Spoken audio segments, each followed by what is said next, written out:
Alors match amical contre les Comores avec une victoire 1-0 pour la Tunisie. La Tunisie a bientôt un match amical contre le Brésil, le fameux match tant attendu, le match amical qui se jouera au Parc des Princes. Donc voilà, dans cette vidéo je vais vous faire la composition que j'aimerais bien voir, les attentes et tout. Donc voilà, on tarde pas plus, n'hésitez pas à vous abonner, liker et partager. Et sur ce, c'est Mignou, bonne vidéo à tous. Donc voilà, la Tunisie a gagné son match amical jeudi dernier contre les Comores 1-0 en France. Donc voilà, avec un but, une réalisation de Taha Yassine Knissi et Kazri qui a été homme du match. Donc voilà, pour moi la Tunisie a fait un assez bon match, ça va, malgré comme d'habitude Ferjani Sassi qui est mauvais selon moi. Donc voilà, on doit le remplacer. Donc là je vais vous faire la composition que j'aimerais voir pour le match. Donc à la cage, Ben Saïd, testé Dahmen, je sais pas, mais pour moi on va voir Ben Saïd parce que pour moi il va être titulaire à la Coupe du Monde, donc on doit l'entraîner dès maintenant vu que le Brésil ce sera une grosse équipe. Ali Mahloul à gauche qui a été pas mal contre les Comores, donc voilà, pour moi il serait bien sur le terrain. Une défense qui bouge pas, Talbi Haifa,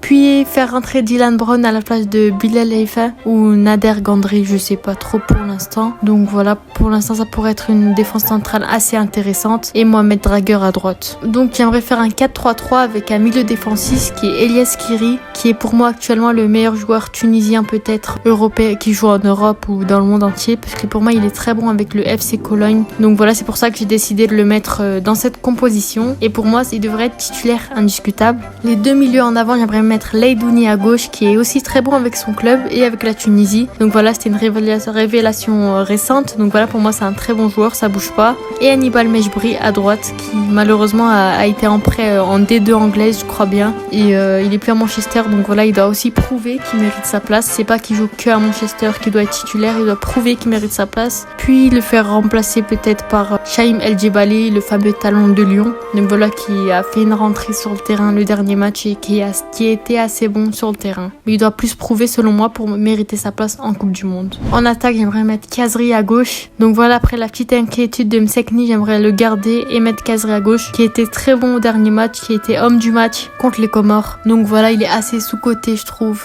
Et bah il joue avec Montpellier, ça va, il est pas très bon mais ça va, il fait assez de bonnes stats. Donc voilà, pour moi il mérite son côté gauche. En pointe, Taha Yassine Knissi, on peut l'essayer. Bon, je l'ai critiqué dans la dernière vidéo, mais bon, là il a prouvé. Bon, il a marqué qu'un seul but, donc voilà, il doit prouver avec des passes D, du beau jeu, des buts.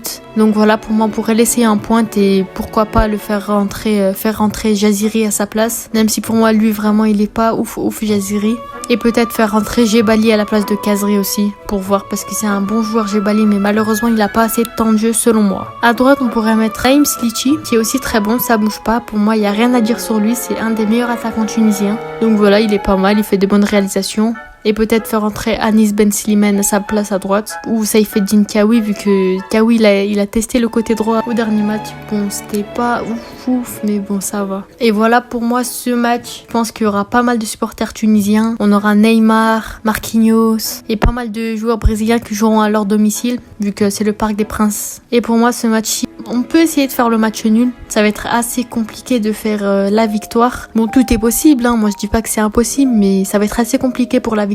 Ouais, j'espère qu'on pourra au moins marquer un but pour l'honneur et pas se prendre une raclée 2-3-0. Un peu 21h je crois bien. N'hésitez pas à mettre en commentaire vos pronostics du match. Pour moi, ça sera une préparation de la Coupe du Monde parce qu'en plus, on n'a pas d'équipe sud-américaine dans notre groupe et d'ailleurs ni africaine comme quand on a affronté les Comores. Donc pour moi, ça pourrait être intéressant. Plus intéressant que les Comores déjà parce que le Brésil, c'est une grosse équipe. Il est favori pour la Coupe du Monde. Donc voilà, on pourrait voir à peu près l'image qu'on aura pour la Coupe du Monde et il pourra enfin faire sa liste de la Coupe du Monde, le sélectionneur tunisien. Donc voilà, c'était la fin de cette vidéo. J'espère qu'elle vous aura plu. N'hésitez pas à vous abonner, liker et partager. Je ferai sûrement un short pour les compositions tunisiennes et brésilienne sûrement. Et voilà, c'était Mignou. Ciao.